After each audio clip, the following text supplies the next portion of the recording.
Alright, we are recording now. Perfect. Hey guys, I hope you are doing good. My name is Roshan, and in this video I'm going to show you how you should run your e-commerce brand the right way, right? So I see so many people out there that are just like getting started in the e-com space. They have set up their website, they have come up with few products, and the next thing they want to do is get into paid advertising, and they put like $1,000 ads budget on a monthly basis and basically end up losing like 3,000 while doing it for like 3 months.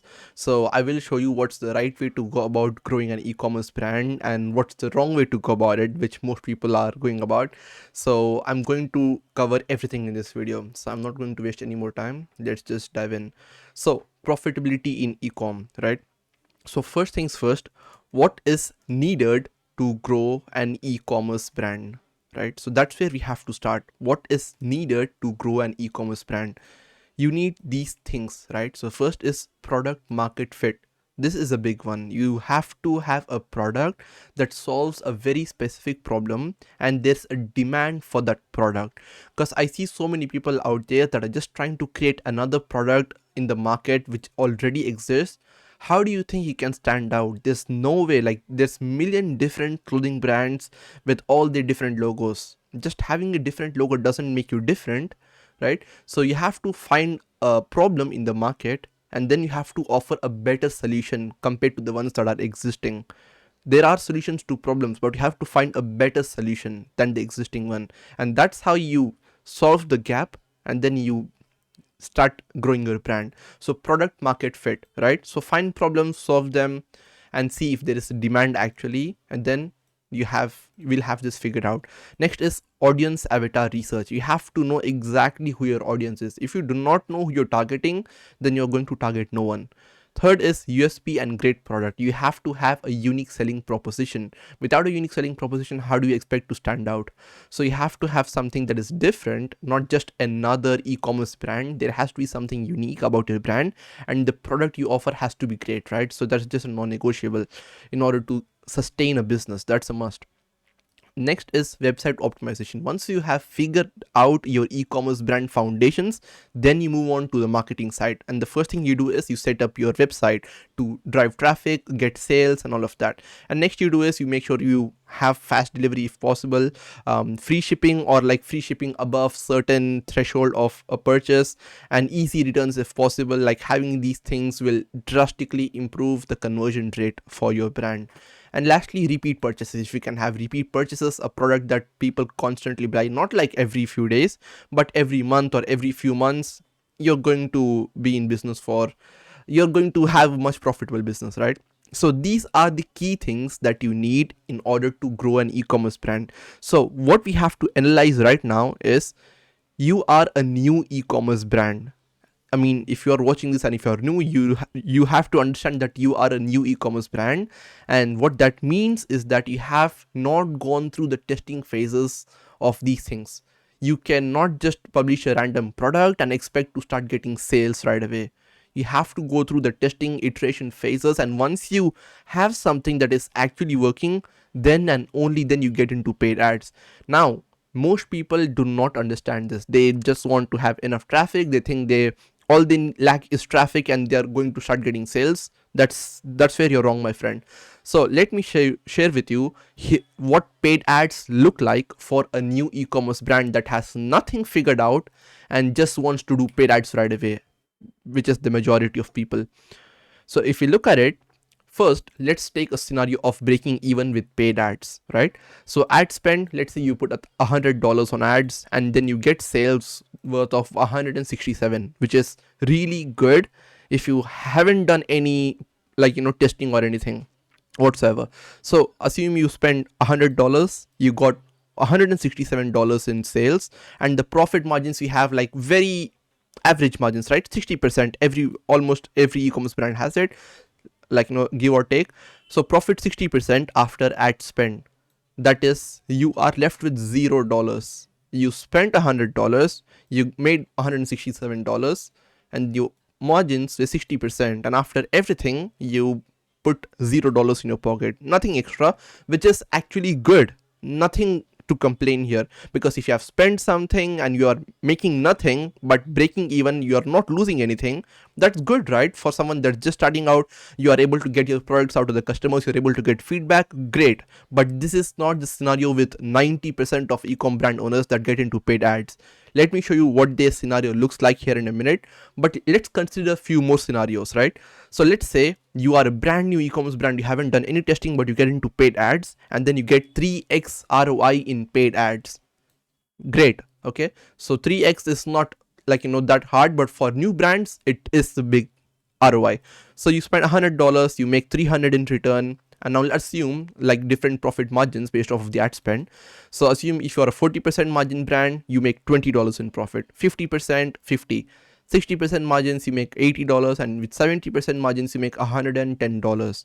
Now check this out. If you spend $100 on ads, and let's say you have the best margins, let's say you have 70% margins, I mean, after ad spend, you are only making additional $110. Do you think that's enough to actually build a real business? Or like, let's say you spend $1,000, you make $1,000, but you are spending 1,000 to make 1,000. Now imagine this: you spend 1,000, you make $10,000 in return. That's the kind of return you have to be going for. That's when you can see rocket growth. Okay, so that's when you start to see the hockey stick growth. You do not want like a very steady, slow graph of your e-commerce brand. Slow and steady definitely wins the race, but you have to have a better strategy, right? $100 spent, like let's say 60% margins, $80 in return. Nothing crazy, come on. Okay, so 4x, let's assume you have a 4x ROI on paid ads. You spend $100, you make $400 worth of sales, and depending on the margins, you make 60, 100, 140, and 180. So all I'm trying to say right now is the likelihood of you getting these two scenarios is much razor thin, like it's like razor thin, probability of you getting these numbers. I'm not saying this to discourage you, I just want to put the reality, because I have seen so many e-com brands that have been burned by so many agencies, and they just do not understand what's the problem. This is the problem, my friend. You have not figured out your product market fit. You haven't done the research, you don't have a great product or unique selling proposition, you don't have a great website, you have none of this, and you get into paid ads. You have set yourself up for failure.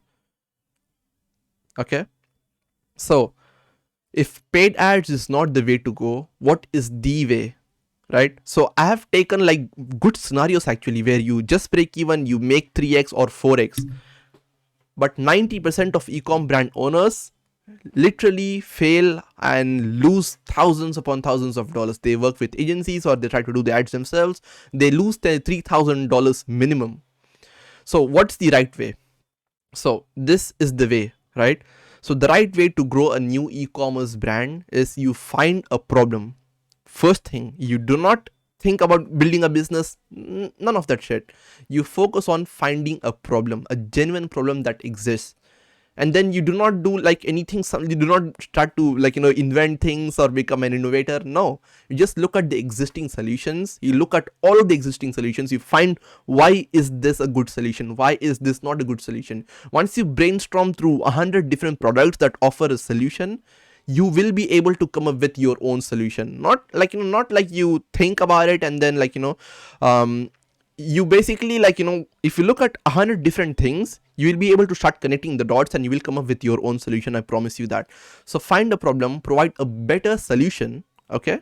Better solution with your product, post organic content consistently. When I say consistently, you have to post consistently. You post content, you reach.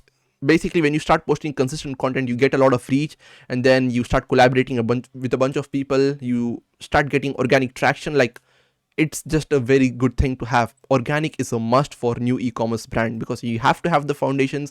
You have to figure out the product market fit. So next is you find micro influencers and constantly test until you're able to make a profit with them. Let that sink in. You do not do paid ads. You instead go find micro influencers and constantly test until you're able to make a profit by working with these people, right? So when you work with a micro influencer, let me tell you what it looks like. So with micro influencers, depending on their followers count, I would recommend going for people that have 10,000 to 50,000 followers, and these people will usually charge around 50, 60, 70 or $100, right? So $100, let's say the max.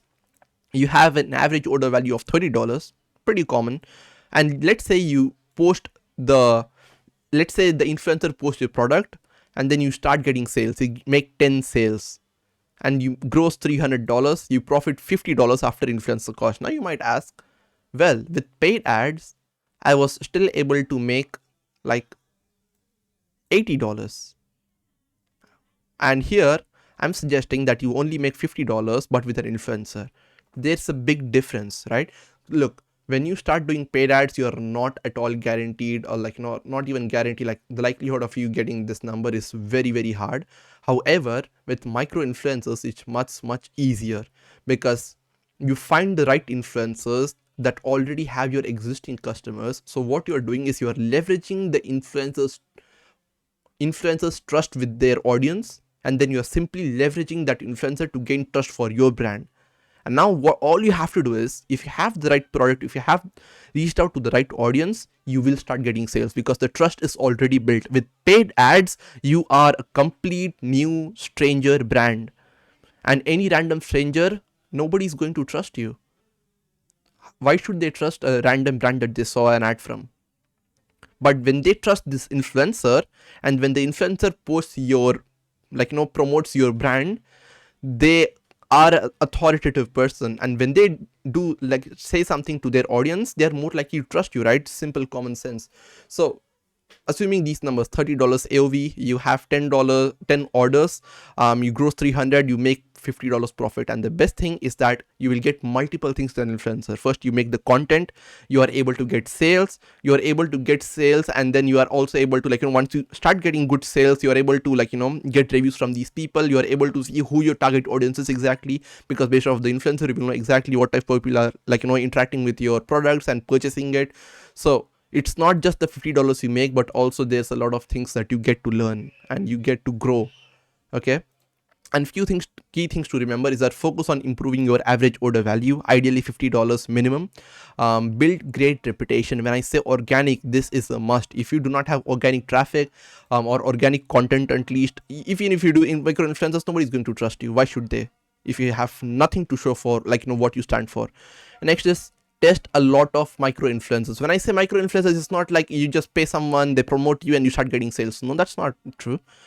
You have to test a lot of micro influencers. You have to find the right people and make notes of the data that you get. Okay. I'm not saying that you just pay your first influencer and you're going to start getting sales, but this is much safer, less riskier option compared to paid ads, because with paid ads, you spend, you will not know what just happened.